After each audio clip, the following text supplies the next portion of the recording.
Maunlad na Pilipino sa 702 DZAS Radyo TV, Agapay ng Sambayanan. Ako po si Conrado Gragasin ng Farm Manager at Vice President po ng Pililya Natural Farming Cooperative. Makinig po kayo sa Maunlad na Pilipino Radio, program ng Department of Agriculture, dito lamang po sa 702 DZAS. Suportahan po natin ang mga Pilipinong magsasaka at mangingisda. Ella Arsiaga. Para sa Maunlad na Pilipino sa 702 DZAS FEBC Radyo TV, Agapay ng Sambayanan. Gumigising ng maaga, panibagong hamon sa'kin ng araw na to. Magsusumikap at nangangarap para lamang sa inyo. Panibagong araw, isang panalangin po muna tayo. Panginoon, tulungan mo po kaming huwag mawalan ng loob kapag kami ay tumitingin sa mundo naming ginagalawan. Minsan, tila ba kami napanghihinaan ng loob? Kapag nangyayari ito, palalakasin namin ang aming mga loob, lalo pat alam namin kayo ang nagpapalakas dito. Tulungan mo po kaming laging maalala ang lahat ng ginagawa mo sa aming mga buhay, kahit na ba hindi namin ito nakikita sa mata. Itinataas namin ang simula, kabuuan hanggang lapag ng programang ito sa matamis na pangalan ni Jesus na ating tagapagligtas. Amen. At para sa salita ng karunungan, hindi ang iyong pinagdaanan ang magtatakda ng iyong halaga. Magandang umaga po. Ako po si Ella Arsiaga. Ngayon po ay araw ng Sabado, January 13, 2024. Welcome po sa Season 6, Episode 2 ng Maunlad na Pilipino dito sa 702 DZAS FEBC Radio TV, Agapay ng Sambayanan. Sa mga kaka-tune in pa lang po, accessible pa rin po tayo via online streaming. Log po lang kayo sa dzas.febc.ph. Ganyan din po pwede yung hanapin sa Facebook yung 702 DZAS FEBC Radio TV Facebook page. At syempre po sa radyo po, no? Syempre iba yung, kumbaga, comfort. May ibang klaseng comfort yan. Nadala po pagka sa radyo mismo nakikinig sa Talapitan 702 po tayo sa AM band. And of course, we would like to greet po, no, ng magandang umaga sila Kadigia Rahman Abdullah, Tita Diggs, na nakatunghay sa atin mula sa Cotabato City. Magandang umaga po sa inyo. Ganyan din po kay Ma'am Dulce Alicante, yan po, no, tumawid na po tayo ng taon. Kasama pa rin po namin kayo. Magandang araw po, Maunlad na Pilipino, Ka John, Miss Ella, at sa buong staff. More blessings po sa inyo. At sa inyo din po, syempre, Ma'am Dulce. Ganyan din po, Happy New Year. Yan po, no, mga ka-MNP and DA, looking forward for fruitful 2024 sa lubong ng DA as a lovable nature lover and a farmer. Tutulong po ako to organic farming or gardening. Mula po yan kay Marilu Barbosa de Osera. Happy New Year din po sa inyo, ma'am. Hindi ko maalala kung nabati na po namin kayo sa episode last Saturday. Praying po may sakatuparan ng mga plan ni Sec Laurel para sa magsasaka at praying suportahan ng gobyerno at sa mga namamahala ay pray makita nila ang needs ng mga magsasaka. Sa Diyos ang papuri at pasasalamat sa pangalan ng ating Panginoong Jesus. Amen. Mula naman po yan kay Yet Delen Dalanggalang. Maraming salamat po. Mapagpalang umaga, Maunlad na Pilipino, Miss Ella, Miss Emery at Ka John at sa lahat ng tagapakinig at subaybay. Wala pa rin po yan kay Ma'am Yetdelen. Good morning po sa inyo, Sir Epifanio Salvador, Sir Ronald Young, Ma'am Penny Tiongson Nunez, Carmela Caoyong Puente Blanca Poca. Yan, have a wonderful day din po kay Liwayway Atienza, Ma'am Edith Belen. Good morning, Ma'am Ella, at sa mga kasama mo dyan. God bless MNP. God bless and Happy New Year. Mula naman po kay Ma'am Potter Ocampo. Good morning, thank you. God continue to bless everyone. Stay safe. A blessed New Year and good health and wellness and protection. Iba po talaga, no, kapag tayo may ugali na nagdadasal po tayo para sa ibang tao, mas lumalakas daw yung panalangin sa ganung paraan. Maraming salamat sa Panginoon sa ganitong pagkakataon na of course makapag-pray para sa kalagayan, magandang kalagayan ng aming kapwa. Good morning po kina Carolina de la Paz, Ernesto Varias. Ayan, thank you so much po. And of course this morning makasama po natin para sa mga projects po nila, programs po nila na nagdaang taong 2023 at kung ano ba yung abangan natin mula sa kanila ngayong taon. Ang Center Director ng Agricultural Training Institute mula sa Davao Region, si Director Alicia Nebreha. Yan nga po, no, katuwang pa rin po natin for this year, of course, ang Agri On Air with ATI. So, special thank you sa partnerships natin, including ATI and of course for Agri On Air. Thank you so much, Sir JV Masilang. Abangan po yan mamaya-maya lamang. At syempre, hindi lang po yan. Abangan din po yung editorial ni Ka John Enriquez, Our Regions on the Go. Ayan po ang ating mga masisipag na farmcasters, ang ating Agri-History at Farmtastic Pinoys. Kasama po ang ating isa sa mga segment producers, si Imari Vergara. Kaya din po ang co-produced with DAPRDP, Unlad Komunidad po ang segment na ito. At ang ating Agri-Trivia, batid ba ninyo? Siyempre, sinisikap po namin laging kasama ito para sure na every episode meron tayong matututunang bago. May makukuha tayo, may mapupulot tayo sa isang oras na hitik sa impormasyong ugnay sa agrikultura. And of course, para po sa kanyang bahagi, tungkol po sa presyo ng bigas, na layon nga po natin maging affordable para po sa ating mga Pilipinong consumer. At tinitingnan nga po na magandang harvest year ayon po sa ating nakalap na impormasyon. Of course, for last year, sana magpatuloy this year. Pakinggan po natin si Ka John Enriquez. Ka John. John Enriquez para sa Maunlad na Pilipino sa 702 DZAS Radyo TV, Agapay ng Sambayanan. Isang magandang umaga po sa inyo lahat. Ngayon po ay Sabado, ika-13. Okay, ikalawang linggo na po tayo, no? Bilis talaga ng panahon. At ito naman isang balita ko, aking palagay itutuwa ng marami. Unang-una, ang tinitiyak po ng Department of Agriculture sa ating mga kababayan na mayroon sapat at affordable, sapat at murang supply ng bigas sa merkado. Ayon kay DA Assistant Secretary at Spokesperson Arnel de Mesa, ang bansa ay halos natapos na po ang pag-aani sa wet season. Ano po? Ito bali November yan hanggang November at saka December, ganun po ang nangyari niyan. Natapos na sila. Kaya, ang sabi niya, nakapag-aani dito ng 70% ng palay dito po sa aming bansa. At ito'y nabili ng 22 piso bawat kilogramo. Sinabi din niya na ang dami na kasalukuyan pinagbibili ay umaabot po ng 23 to 25 pesos sa bawat kilo. Yan po yung farm gate price. Ang average retail price po na regular well-milled ay umaabot po ng 42 pesos. Samantalang ang prevailing price po para sa well-milled ay 45 pesos. Ngayon, sinabi rin ni Assistant Secretary na binibigyan niya ng diin na yung posibleng kilos ng presyo ay isang pag-a-adjust lamang sa ibang mga lugar para mapunuan yung matapos ng lubos, mabilang yung dami ng nani para sa kasalukuyang wet season. Sinabi ni De Mesa na may kabuang mahigit sa 3 milyong metriko tonelada para sa Nobyembre at Disyembre ang inani.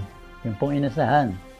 Ngayon, bati naman sa data at informasyon mula sa Philippine Rice Information System, masasabing maganda po. Sa pinaka-term nila, generally good harvest year for Filipino rice farmers.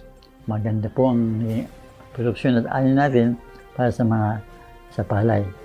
At dito nga po, maganda rin ang tingin natin, yung National Rice Outlook para sa taon ay umabot ng humigit kumulang na 20 milyong metriko tonelada. Napakasimple po ang balita niya binigay ko sa inyo. Pero ibig po sabihin, makikita po natin na ang bawat kilos po sa pagsasaka ay minomonitor. Ay sa pag-aani, ibig ko sabihin, lalo sa palay. Ang mga lugar na halimbawa may lugar dito sa Visayas, may bagyong dadaan. Pagkatapos po ng bagyo na yan, bago dumating ang bagyo niyan, lalo na kung yung mga lugar niya, mayroon pong tinatawag na tanim na palay, sinusubaybayan po yan, inaantabayanan at yung minimi ng gabay, na kung anong mga tulong na magagawa. Kung nasalantaan, tinutulungan. Ganyan po, para makabawi ka agad. Hindi yung pagka nasalantaan, nakatanga yung mga magsasaka. Hindi po. Nung ibang panahon, ganun po. Ganun po, pero ngayon hindi na. Dahil nga po, yung panahon ng pagkasira ng kanilang dapat kumilos para magtanim ulit. Ganun po ang ginagawa ngayon. Pasok agad, magbigay ng pera para sila na bumili o kung minsan po mayroong mga pagkakataon na nagbibigay po dito ng subsidy sa mga binhi sa palay. Ano po, pati sa abono. O ganyan po ang kilos ngayon ng ating pamahalaan sa pamamagitan po ng kagawaran ng pagsasaka. Okay, ngayon naman ay dumako na tayo sa ating mga kababayan mula sa iba't ibang rehiyon para sa ating Regions on the Go. Mula sa pinagsama-samang tulong ng mga kawani ng Department of Agriculture Mimaropa, nasa mahigit 180 katutubong mangyan sa Barangay Alcate, Victoria at Barangay Balatasan, Bulalakaw sa Oriental Mindoro ang tumanggap ng gift packs mula sa kagawaran bilang mga munting handog. Isa-isang tinanggap ng mga benepisyaryo ang mga ayuda mula sa DA Mimaropa, kung saan pinangunahan ni Regional Executive Director Engineer Maria Christine Inting ang pamamahagi, kasama sina Oriental Mindoro Agricultural Program Coordinating Officer Artemio Casareno, Chief of Staff Edmar Mendoza, High Value Crops Development Program Regional Focal Person Reni Madriaga at mga kawani ng Agribusiness and Marketing Assistance Division o AMAD. Tinatayang nasa 60 pamilya ang nabigyan sa Barangay Alcate, Victoria, habang nasa 126 naman sa Barangay Balatasan, Bulalakaw. Naglalaman ng bawat gift packs ng bigas, canned goods, instant noodles, asukal at patis. Gayon din, nabigyan ng mga ito ng mga butong pananim mula sa HVCDP. Bukod dito, nagkaroon rin ng feeding program para sa mga batang mangyan sa Barangay Balatasan na lalong ikinatuwa ng mga benepisyaryo. Bilang tugon, lubos naman ang pasasalamat ng mga benepisyaryo sa DA Mimaropa dahil sila ang napili ng tanggapan na mabigyan ng ayuda lalo na at katatapos lamang ng Kapaskuhan. Mel Francisco nag-uulat mula sa Department of Agriculture, Mimaropa. Mas pinaigting ang pagtutulungan ng Agribusiness and Marketing Assistance Division or AMAD at Regional Information and Fisheries Section or RAFIS ng Department of Agriculture, Caraga sa pag-promote ng mga local products mula sa rehiyon. Ang naturang mga lokal na produkto ay nakadisplay sa One Stop Agribusiness Center or OSAC ng DA Caraga na kung saan ang publiko ay maaaring makabili sa naturang mga produkto. Samantala ang RAFIS naman sa pangunguna ni Emilio Preselda, ang RAFIS Chief ay tumutulong sa pag-promote sa naturang mga produkto sa pamamagitan ng pag-package ng mga audiovisual presentation or AVP upang ito ay maipakita sa iba't ibang social media platform. Pinapromote din ang naturang mga produkto sa radio program ng ahensya. Ayon naman kay Regional Executive Director Engineer Ricardo M. Onyati Jr. ng DA Caraga na patuloy ang ahensya na tutulong sa mga local food producer at mga processor sa pamamagitan ng iba't ibang programa na ipinapatubad ng tanggapan sa pakikipagtulungan sa mga pamahalaang lokal. Ito si Aurel Arais ng Department of Agriculture, Caraga Region, ang inyong tagapagulat. Sa pagsisimula pa lang ng taong 2024, agad nang isinagawa ng Ministry of Agriculture, Fisheries and Agrarian Reform ang simultaneous groundbreaking ceremony ng mga national funded infrastructure facilities sa Bangsamoro Region. Nitong ika-4 ng Enero, pinangunahan ni Bangsamoro Director General for Agriculture Services Dr. Daud K. Lagasi, katuwang ang Regional Engineering Division Team sa pangunguna ni Engineer Asnaira A. Abdullah, ang groundbreaking ceremony ng 3 units ng multi-purpose drying pavement sa munisipalidad ng Gindulungan, Talitay at Datu Saudi Ampatuan, Maguindanao del Sur. Sa kanyang mensahe, binigyan diin ni Director General Lagasi ang isang malaking hamon na kinakaharap ng mga magsasaka tulad ng kakulangan ng mga dryer na kadalasang nagre-resulta sa pansamantalang pagpapatuyo sa mga kalsada. Aniya, ang multi-purpose drying pavement na ito ay tutulong sa mga magsasaka sa pagkakaroon ng sapat na drying space para sa kanilang mga ani. Ang bawat dryer ay may kabuuang sukat na 420 square meter na may kakayahang magpatuyo ng nasa 80 to 100 bags ng mga palay. Samantala, sinimulan na ring ipatayo ang isang storage facility sa Farm Integrated Agriculture and Fisheries Research Center noong 8 ng Enero sa pangunguna ni Director for Research, Development and Extension Services, Tong E. Abas. Ang naturang facilities ay pinondohan sa ilalim ng National Rice Program na may kabuang sukat na 16 by 25 meters na may kakayahang makaimbak ng nasa 10,000 na sako ng mga palay. Inaasahan na sa pagtatag ng storage facility na ito ay masiguro ang kaligtasan at mapanatili ang dekalidad ng mga bawat binhing palay. Mafaraming ani at kita, Servisyong Bangsamoro, Naima Mamisel, nag-uulat. Naging matagumpay ang presentasyon at farm tour na isinagawa ng Tabon San Jose Farmers Association noong 14 ng Disyembre sa Tabon, San Luis, Pampanga. Pinangunahan ang programang ito ng Taiwan Technical Mission in the Philippines at kagawaran ng pagsasaka para sa gitnang Luzon.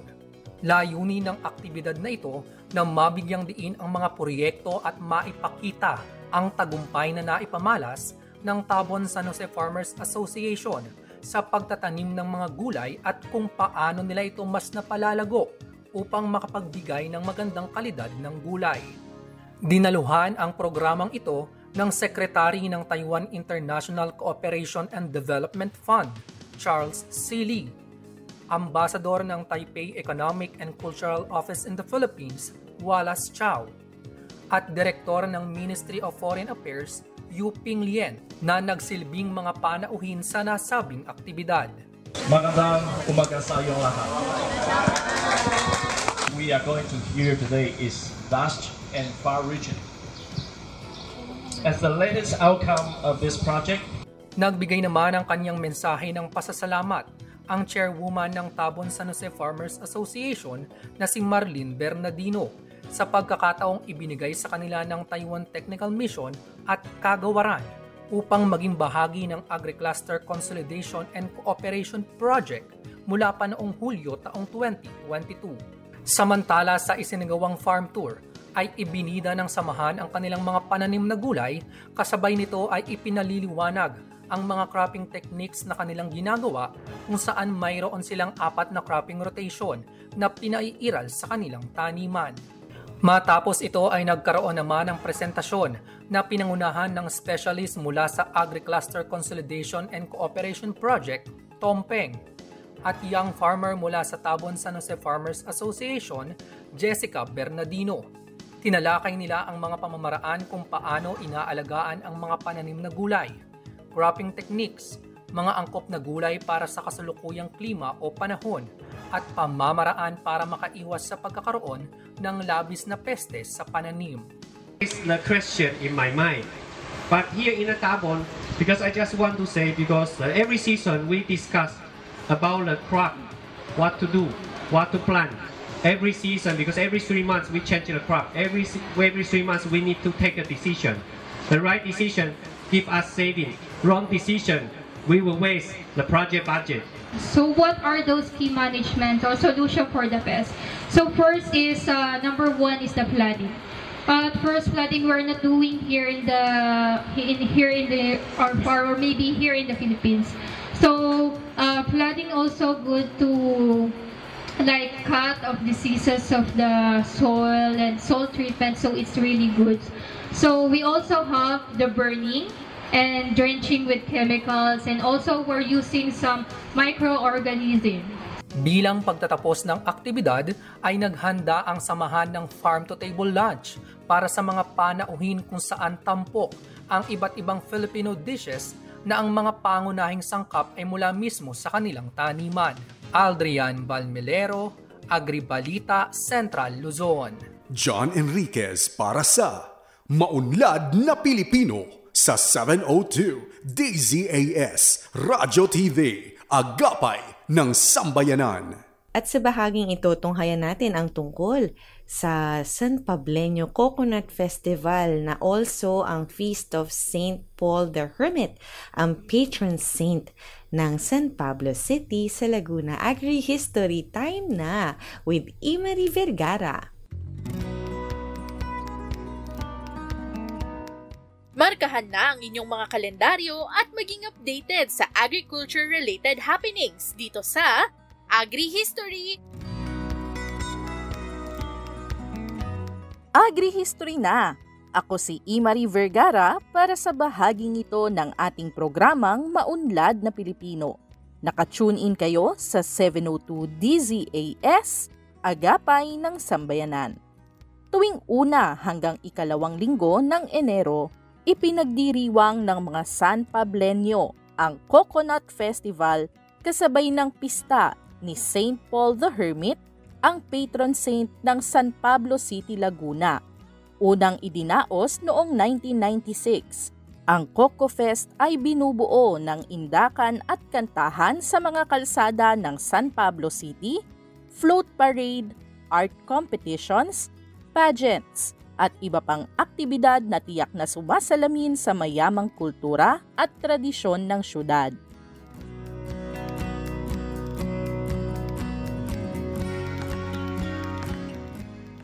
Ayon sa opisyal na website ng lokal na pamahalaan ng San Pablo City, sampalok, ang dating ngalan ng syudad, bunsod ng hile-hilerang puno ng sampalok na tumutubo roon.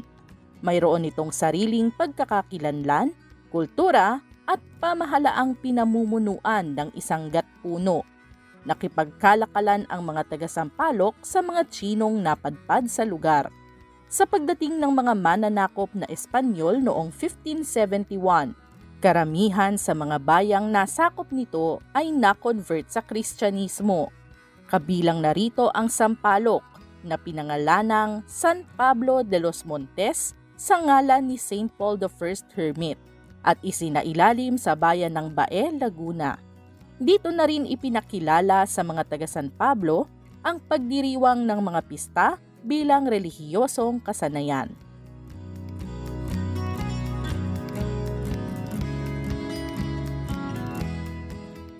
Taong 1696 nang ilunsad ni Father Juan de Nicolas ang isang malawakang pagtatanim ng mga niyog sa San Pablo. Layunin nitong paunlarin ang industriya ng pagniniyog sa San Pablo upang makatulong sa mga mamamayan na makapagbayad ng mga buwis at makapag-abot ng kontribusyon sa pondo ng simbahan. Pagdating ng 1756, isinailalim ang San Pablo sa lalawigan ng Batangas, bago muling ibalik ang pamamahala nito sa Laguna noong 1883. At noong May 7, 1940, tuluyan nang naging chartered city ang San Pablo sa bisa ng Republic Act 520.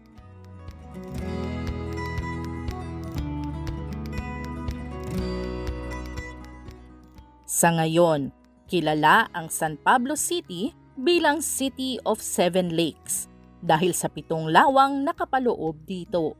Itinuturing ito bilang isang napakahalagang economic hub sa Katimugang Luzon.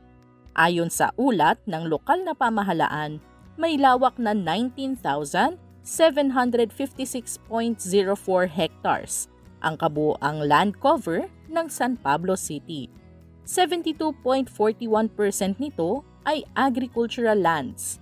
Kasama na rito ang mga taniman ng palay, mais, niyog, lanzones, rambutan, saging, papaya, pinya at iba pa, pati na ang livestock at poultry farms sa lugar. Sa kabuuan, mayroong 1,774 registered farmers sa San Pablo City as of 2017. Ayon yan sa ulat na inilabas ng lokal na pamahalaan ng San Pablo City.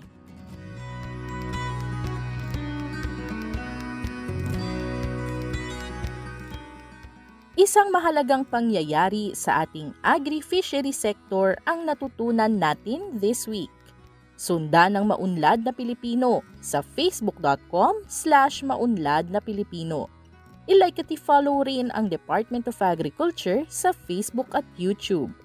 Magsama-sama tayong muli sa susunod na Sabado. Ako ang inyong segment host na si Imari Vergara para sa Agri-History.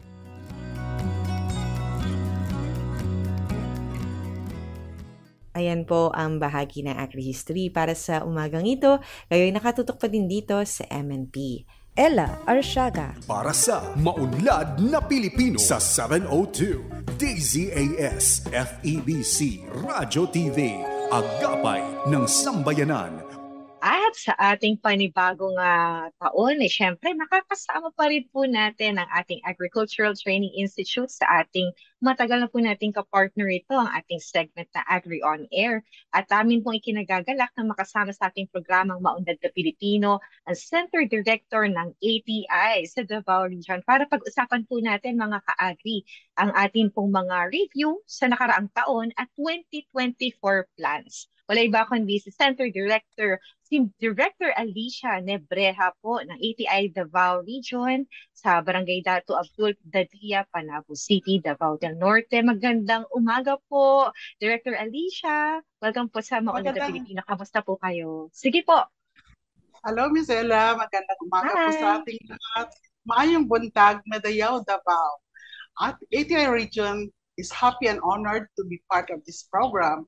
It's a privilege and opportunity to share our best, our extension interventions and programs, some of our accomplishments and achievements, best practices, and of course, our best partners and best clients in our region. Acknowledgement din po sa guidance, support, and encouragement ng aming National Director, Ma'am Remelin Ricoter, our Deputy Director, Ms. Niet Arceo, and to our DA Executive Director, Sir Abel James Monteagudo. Thank you, Ella, and the whole team of the Central Office. Ayan po, maraming salamat po muli sa pagpapaunlak sa amin. Siyempre po, bigyan lang po natin ng pahapyaw yung ating mga listeners, no? Ano-ano po ba yung mga provinces na sakop po or yung mga location po na kung saan ay hawak po ng ating ATI Davao? Andito po kami sa isang prime region with 5 provinces and 5 component cities. And of course, one chartered or highly urbanized city, ang Davao City. We have Davao del Sur, Davao del Norte, Davao Occidental, Davao de Oro, Davao Oriental, at ang highly urbanized city na Davao City, Miss Ella. Ayun nga po, no, marami tayong siniservisyohan at syempre nga po yung ating mga activities and programs po ng ATI Davao for 2023. Director, gusto po natin kamustahin. Alin po sa mga ito yung mga pinagtuunan natin ng pansin or yung kumbaga naging priority natin sa ating Regional Training Center? Ito po, bukod po sa paghahatid serbisyo sa regular na programa ng Department of Agriculture, ay patuloy din po ang aming paghahasa sa kagalingan teknikal ng ating mga agri-extension workers ng local government units, mapa-livestock man o high-value crops, at iba pang commodities kung saan may mataas na potensyal sa aming region. Nagkaroon din kami ng ilang batches ng trainings on social mobilization at community organizing kung saan po naglalayon na mas mapabuti ang extension delivery skills ng ating mga AEWs, sila man ay baguhan o dati na sa serbisyo sa extension. Ang Digital Farmers Program din po ay mas pinapaingay natin para mas makilala po ang mga farmers natin at mapagpatuloy sila sa pag-adapt sa digitalization, kasama din po ang mga youth natin kagaya ng 4-H Club of the Philippines at iba pang mga DFP activities. At isa pa po, tinututukan din namin ang mga special programs kagaya ng Rice Competitiveness Enhancement Program at syempre po yung Coconut Farmers and Industry Development Program na kung saan ang Davao ay mas malaking lang area ng coconut production At syempre po, pinakamataas na metric tons of production sa buong Pilipinas. For 2023, nakapag-certify po tayo ng 20 coconut learning site on agriculture under po sa programang CFIDP. Masaya din po kaming ibahagi ang ilan sa mga partnerships na nagkaroon kami noong nakaraang taon. Naging bahagi po tayo sa ginanap na national activity on National Rice Technoforum sa Hagonoy and Digos of Davao del Sur kasama ang iba't ibang ahensya ng Department of Agriculture, local government units, and private sectors. Siyempre po, may mga strong partners kami dito sa region. Isang example po yung GIC at Kennemer sa pagpapalawak ng kaalaman sa cacao farming dito sa region through yung kanilang program na Cacao Plus program.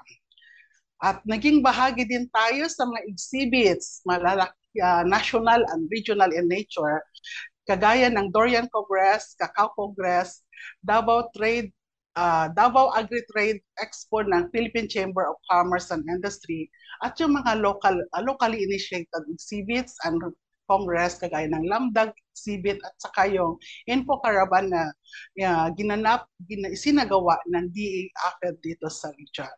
At iyan lang po at madami pa pong iba na naging accomplishment namin for itong nakaraang taon. Naku, I'm sure with each of this po na nabanggit natin sa digitalization, ating na patuloy na pag-arapi sa ating mga magsasaka, sa ating mga nasasakupang lugar. Ano naman po yung masasabi natin, kumbaga, mga bago or mga accomplishment natin for 2023? Baka pwede po natin bigyan ng mga, kumbaga, kahit pahapyaw or brief background po yung mga programs natin dito, ma'am. Ms. Ella, i-enumerate lang namin yung ilan, but ito po sila.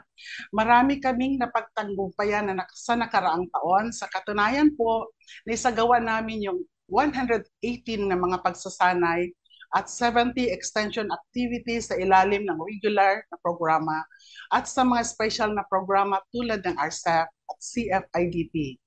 Nakapagpatala din ng humigit kumulang 2,675 na mga nahubog na individual, kinabibilangan niyan ng mga agri-extension workers, farmer leaders, farmers, kasama na po dito yung ating ibang stakeholders at farm families doon sa ating mga local LGUs. Pinaigting din namin ang pagpapalawig ng mga extension services sa pamamagitan ng pag-accredit ng ating mga learning sites. Sige, noong nakaraang taon, nakapag-accredit po tayo ng 39 LSAs na magiging modelo para sa agricultural na teknolohiya sa kanilang lugar. Sa kasalukuyan po, meron na pong more than or humigit kumulang 100 LSAs sa Davao Region, kasama dyan yung mga bago at yung mga kailangang i-renew. Ms. Ella, nung nakaraang taon, isa sa prioridad namin ay ang paghubog sa mga kabataang magsasaka. Ito sila yung ating mga young farmers. Nagkaroon tayo ng iba't ibang programa na nakakatulong sa kanila upang mas mahalin at tangkilikin ang agrikultura. Noong August, nung nakaraang taon, lumahok tayo sa isang national event, yung 4-H National Convention, at masaya ka naming ibahagi sa inyo na ang Davao Region ay ang tinanghal na overall champion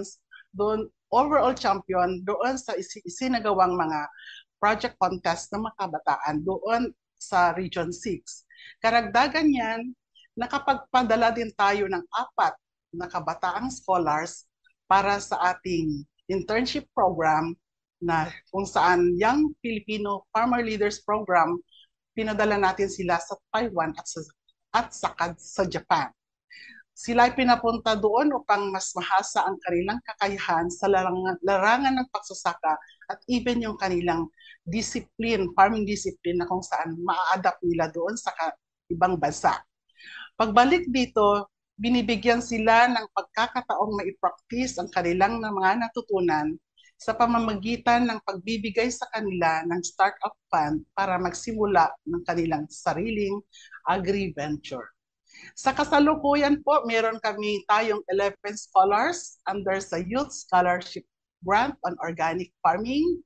Katuwang dito ang mga learning site on agriculture as our farm partners para sa farm exposures at saktong kaalaman ng mga scholars sa loob ng 11 months hanggang sila ay matapos sa loob ng 23 months. Tumatanggap din tayo ng mga OJTs, young learners na may interest sa agriculture from TESDA at even sa mga senior high schools at state colleges and universities. Masaya din kaming naging bahagi as partner institution ng summer job program ng ating mga local government units. In short po, maraming pupunta dito sa ETI Davao Region para matuto sila sa agriculture. So, ayun po ang iilan, Ms. Ella, sa aming mga highlights ng aming accomplishments sa nakaraang 2023. Actually po, yung mga nakuha ko is more on mga youth natin. No? Nakakatawa po dahil patuloy ang ating Agricultural Training Institute sa paghubog po sa ating mga kabataan sa agrikultura. At dahil po dyan sa ating mga kaugnay na gawain from last year, ito po ba yung nagtapos lang last year or meron po ba tayong mga i-carry over for 2024? For 2024, ngayong taon, marami tayong naka-line up ng mga programs at mga innovations.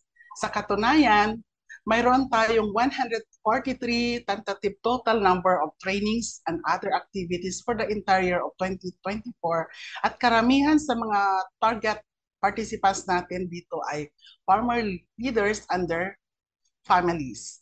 Ngayong taon ay pinaghahandaan din natin ang pagbabalik ng e-learning for agriculture and fisheries website. So ito, online po siya. Balak namin na mas paigtingin ang promotion ng mga e-learning courses ito upang mas magamit at tangkilikin ng mga agri-enthusiasts lalo ng mga ating mga estudyante at mga kabataan. Patuloy pa rin tayo sa pagbubukas ng oportunidad para sa mga kabataang agrikultura sa pamamagitan ng pagbibigay ng mga scholarship programs para sa kanila. Sa kasalukuyan, meron tayong mga enrolled na mga kabataan na kumukuha ng BS Agriculture and related courses sa iba't ibang state colleges and universities under the Educational Assistance for the Youth or the EC Agri Program ng Agricultural Training Institute. Ayan yung mga madami pang pwede naming isasagawa na ipagpapatuloy mula sa mga nakaraang taon. Ayan, I'm sure sa mga nakikinig po sa ating programa ngayon ay interesado po dahil maaari po silang makasali ulit for this year, especially dun sa mga pinoprovide pala, no, na mga even after nung kanilang learning na part, ay tutulungan din sila makapag-umpisa sa kanilang mga sakahan. At dahil dyan, dito po ba sa ating mga nakalinya, ma'am, ano naman po yung kumbaga magiging priority natin? More on the youth pa rin po ba ito, ma'am, for ETI Davao para sa 2024? Okay. Ang mga priorities namin sa susunod na mga taon ay syempre po gusto naming magkaroon o mag-conceptualize pa ng iba't ibang programs at innovations para mas mapaganda natin ang paano natin mas mapaganda pa yung pagkakandak natin ng mga extension interventions sa ating mga clients and stakeholders. Sa katunayan po, meron kaming bago o naging innovations sa nakaraang 2023 at gusto namin itong ipagpatuloy pa, Ms. Ella, kagaya ng isinagawa naming kalambuan sa Umahan, ang ATI Davao Expo kung saan dinala namin sa mall ang mga programa natin sa Agricultural Training Institute. At sa loob ng 2 araw ay nakapagpatala tayo ng 822 na bisita sa mga exhibitors po natin at mga LSA operators ay may total sales po sila na humigit kumulang 60,000 sa loob lang ng 2 araw. Sa ganitong kaparaanan, we are informing the public and bringing our products, practices, and services near to our clients who are the farm families, partners, and syempre yung mga ating mga consumers. So, yan. For sure, magiging busy po tayo for this year. Ano po, ma'am? Yes, At yes po. dito po sa ating mga, syempre po sa mga nakakapakinig, kung sila po lalo na kung sila ay farmer or agriculture enthusiast sa inyo pong lugar sa Davao, paano po ba maaaring makilahok sa mga activities and mga programs na ating nabanggit? Sige, Ms. Ella, madali lang pong kumonek sa Agricultural Training Institute Davao Region para sa mga magsasaka natin na gustong makilahok sa ating mga activities. Maaari po lamang na makipag-ugnayan po tayo sa ating mga municipal, city, and even sa ating Provincial Agriculture Office para matulungan tayo na may ugnay o mai-connect sa ating opisina. Pwede din po silang personal na bumisita sa aming opisina located here po dito sa Dato Abdul, Panabo City, Davao del Norte, or mag-message lang sa aming FB account, FB page, ATI Davao Region. Pwede din po kaming tawagan sa itong numerong 0917-810-9907 at inaanyayahan din po namin kayong i-like and i-follow ang aming FB page ATI Davao Region upang maging updated po sa ating mga serbisyo at sa aming mga anunsyo. Ayan, for sure dito rin po sila ma'am pwede makipag-ugnayan just in case may mga additional na katanungan pa po yung ating mga possible na nakakarinig po ng ating bahagi ito sa programa. At dito nga po sa ating, kumbaga may mga nais po ba tayong pasalamatang mga ahensya or kapwa mga masasaka na nakatulong po sa ating mga projects?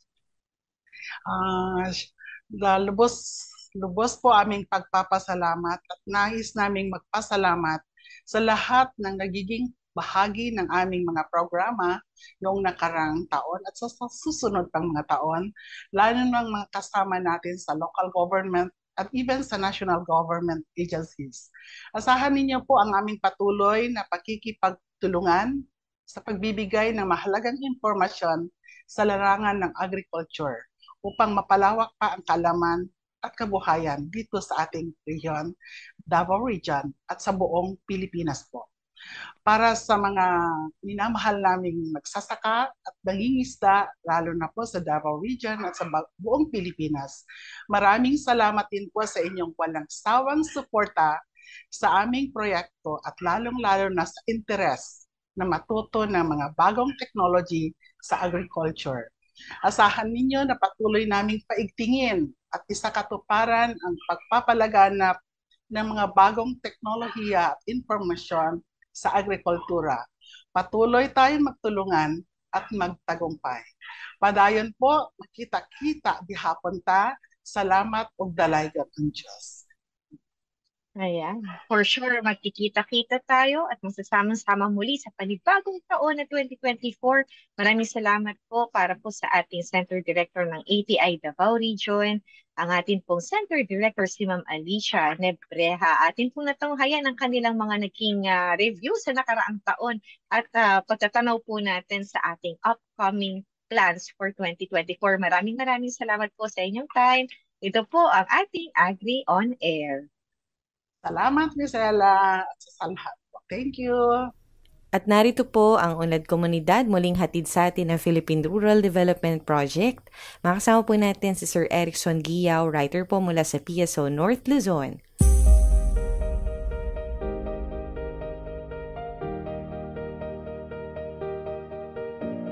Ngayong umaga dito sa Unlad Komunidad, mapapakinggan natin ang testimonya ni Joey Estepa, isang tilapia grower and farmer mula sa barangay ng Oscares sa bayan ng Ramon Isabela ukol sa proyektong Farm to Market Road mula sa Department of Agriculture, Philippine Rural Development Project. Magmula nang matapos ang proyektong daan na rehabilitation of Oscares, Nagbakalan Farm to Market Road na pinondohan ng DAPRDP katuwang ang munisipalidad ng Ramon Isabela, galak na ibinahagi ni Joey Estepa ang kanyang naranasan na benepisyo at tulong ng natapos na daan sa kanilang lugar. Bilang isang tilapia grower and farmer, ayon kay Stepa, napabilis, napaayos at ligtas na ang transportasyon ng kanilang produkto sa merkado. Buhat ng natapos na daan, tumaas ang bilang ng buyers at suppliers sa kanilang lugar. Ang nasabing road project ay may kabuuang haba na 6.8 kilometro. Ito ay nagkakalaga ng 127 bilyong piso at inaasahan na pagseserbisyohan ang nasa mahigit 3,000 na mga kabahayan at mahigit 2,000 na tilapia growers at palay farmers. Bali, nung araw, way back 2019, nung hindi pa na-construct yung VRDP, may concrete na rin yung papuntang farm namin. Although, yung bagong concrete ng farm to market road is hindi pa. Pero, malaking tulong siya. Mas lalo sa amin mga piece owner, farm owner, mas lalo napapabilis yung transportation, safety purposes, kasi nga yung pagtatransport ng mga isda, pagtatransport ng mga palay is medyo safety na siya. Pag kinakarga sa mga sasakyan or transportation, nagiging safety na siya kasi nga hindi na siya lubak-lubak. Tapos medyo maliwanag na yung daan, although kahit walang street lights, nakikita mo kasi may mga barricade siya, malinis siya, both sides. Tapos ngayon, napapabilis na yung transportation, mas dumadami na rin yung mga nag-i-invest, pumupunta na buyers at saka suppliers ng mga isda. Kaya, satisfied kami kung yung pinatayo na farm to market road. Mas lalo dito sa benefits ng Oscaris papuntang Nagbakalan. Ang iBuild sub-project na rehabilitation of Oscaris, Nagbakalan Farm to Market Road ay isa lang sa maraming proyekto ng DAPRDP na naglalayong maitaas ang ani at kita ng ating mga magsasaka at mga isda. Para sa iba pang mga proyekto ng DAPRDP, patuloy na makinig dito sa Unlad Komunidad, ang programa sa radyo ng Department of Agriculture, Philippine Rural Development Project.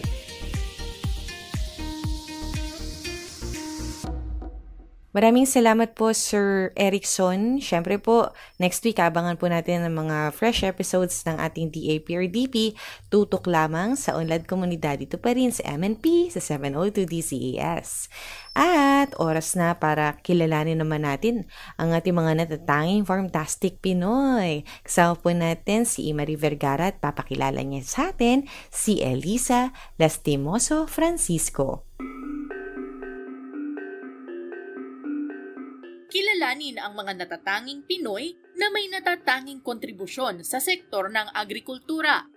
Farmtastic Pinoys!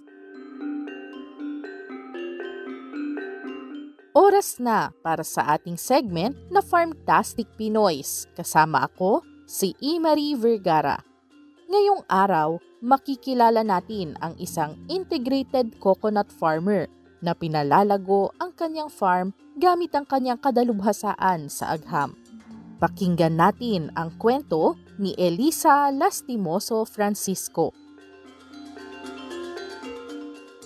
Ipinanganak noong October 22, 1972 ang Cebuanang si Elisa Francisco, isang licensed chemical engineer. Nagtrabaho siya sa isang pribadong kumpanya bago magretiro ng maaga noong 2021.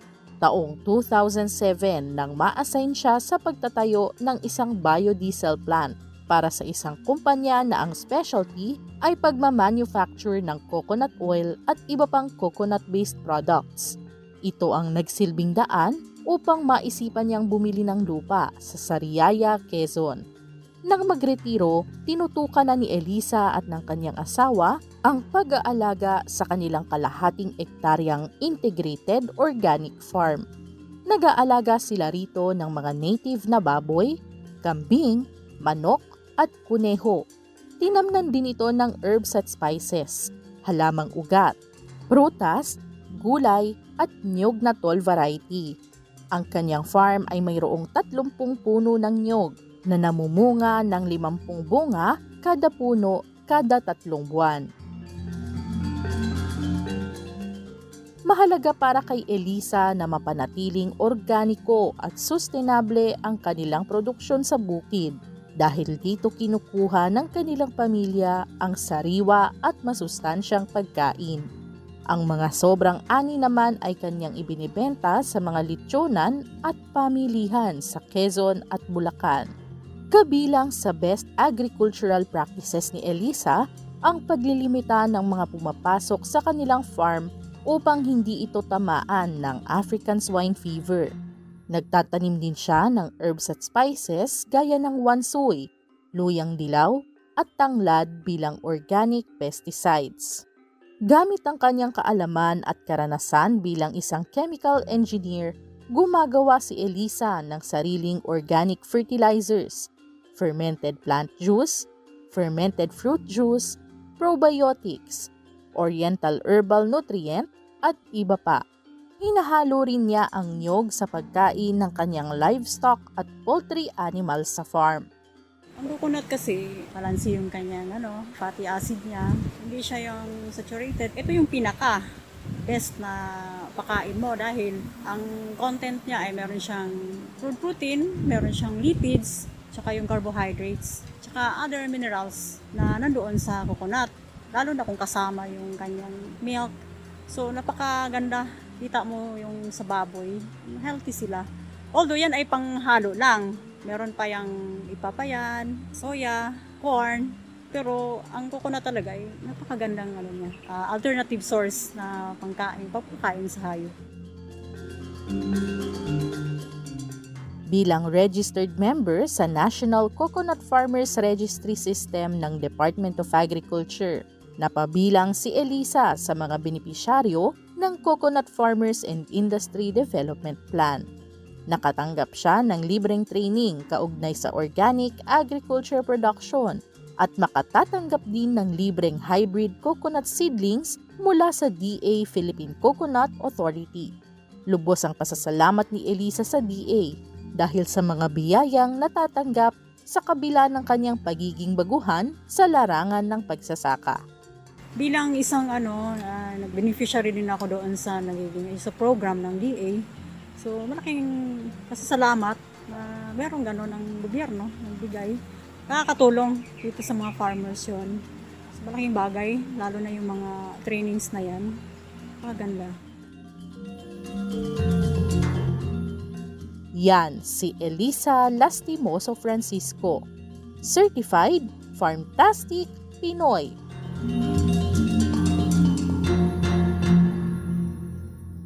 Thank you so much, Imari, at nakilala po natin ang ating Farmtastic Pinoy para sa umagang ito. Welcome po sa ating Agri-Trivia segment na Batid ba ninyo? Batid ba ninyo na ang tradisyonal na barong Tagalog na madalas sinusuot kapag may okasyon ay gawa mula sa fiber na nakukuha mula sa dahon ng pinya? Ang native na variety ng pinya plant ay kilala na nagpo-produce ng dekalidad na fiber na hinahabi gamit ang kamay o yung pinya weaving upang maging pinya cloth na siyang material sa barong Tagalog na ating sinusuot. Hindi biro ang paglikha ng tela mula sa fiber sa dahon ng pinya dahil ito ay maproseso at nangangailangan ng pag-iingat para hindi masira ang pananim. Nagsisimula ito sa pag-harvest ng mature pineapple leaves kung saan ay tinatanggal ang outer coating nito para ma-extract ang fiber. Ang kulay berdeng epidermal layer kung tawagin ng dahon ay inihihiwalay sa fiber kung saan ang matitira na lamang ay ang mga puting opaque threads. Pagtapos nito ay ang paghahabi para makalikha ng filament at makalikha ng tela. Tinaguri ang isang luxury export mula sa Pilipinas ang pinya fabric. Ayan nga po, noong panahon ng pananakop ng Espanyol at dahil kakaunti lamang ang naghahabi nito at dahil na rin sa taglay na ganda, pino at napakalambot kapag nahabi mahal ang presyo nito. Ang industriya ng pinya fiber ay nakasentro sa probinsya ng Aklan at Kanlurang Kabisayaan. Ngunit sa mga nakaraang taon, ang Negros Oriental at Palawan ay nagsimula na rin mag-cultivate ng kanilang pineapple plantation. Gaya ng abaka, itinuturing din na mahalagang non-food crop ang pinya fiber na nagbibigay kabuhayan sa maraming Pilipino.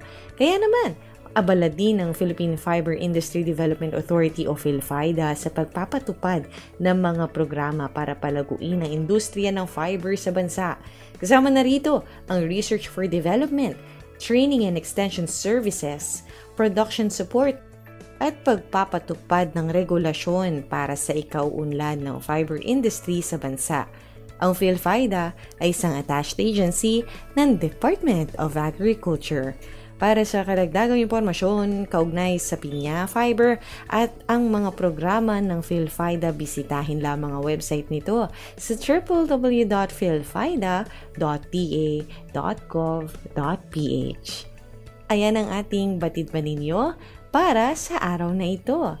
Special thanks to Ira Cruz para po sa segment na ito.